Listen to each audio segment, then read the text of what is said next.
What are the things that you remember, fondest memories about kay Sir? Marami kasi unang movie namin, boyfriend pa sila ni Jackie, 1986, yung maaga mo lahat sa akin, tapos bigyan kahit mo na pagtingin.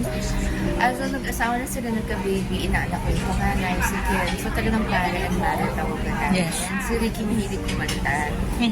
Yung pag, kahit saan kami, kahit party, kahit ng burol ng kaibigan, ang mare. Nagdala ko gusto niya ka-duet niya ako lagi. Tapos, kinikwento ko nga kala Jamie kanina. Di ba kuripot si pare? Oo, sabi niya.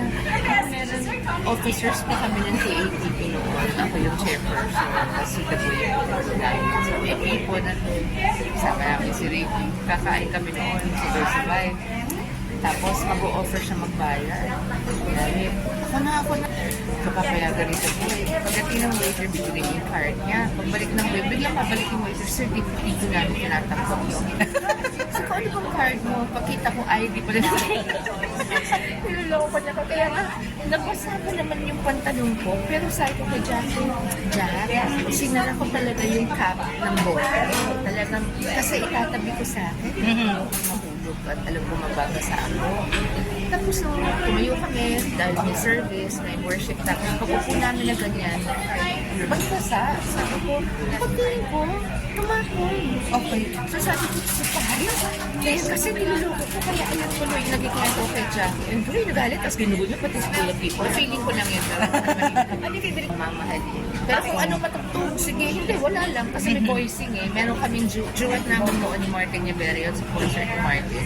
So ay mahilig kantahin ni Ricky. Sinasabihan ko siya may second voice. Ano siya, when was the last time you talk? Nakita mo po siya? Matagal. You know, this is the problem. You make friends, especially in showbiz na when you make friends. You know your friends, pero your busyness takes you away. Yes. Takes you away. Kahit kami ni Jackie, nag-recommend kami. Kailan lang eh, but we've been friends since we were teenagers. Yes, But never nawala yung love at saka yung friendship. Ganun naman. Nabalitaan niyo po ba nung may sakit siya? Nung dumalaw ako sa wake ni Tita Pilita, kinuwento ng mga anak sa music na nagulat na naman ako. So, sobrang ako emotional kasi nagpa-flashback yung kabataan namin. Oh, yes. Tsaka kaibigan siya ng mga half-siblings ko. Okay. Society daddy. Yun yung mga anak ni daddy. So, like ko siya nakikita kahit private na events ko. Tapos, syempre, dahil artista rin nakakasama kami, napakabuti na kaibigan ni Rick. Napakasayang kasama. Oo, yes, masaya rin. Napakagaling mo natin siya seryoso, laging kontrabida eh. Pero sa totoong buhay, isa sa pinakamabait at pinakamasaya kasama. He's such a good actor, alam po natin yan. Gaano po kaya kalaking kawalan ngayon sa industriya na wala pong sabi kita? Malaki, nakakalungkot na. Sunod-sunod yung... Hindi ko ba? Hindi pa kami nakapag-get over to Tita Pilita kaya ate guys. Pero si Ricky ang meron na talagang friendship na talagang nakatrabaho ng ilang mo. If ever po, no, kung narinig tayo, what is the message you want to tell him? Pare, we're going to miss you. The industry will miss you and we really feel your absence because you've lost a brilliant actor in which this is a pinakamasarap na tao. This is a pinakamasaya. But rest assured, we'll be here for you. Mahal namin kayo.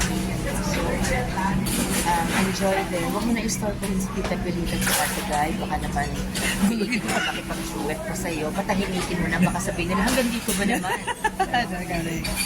I'm sure doon, perfect na boses. Mga ilang movies na pagsamahan ni Mega? Marami, no? Mga tatlo ata.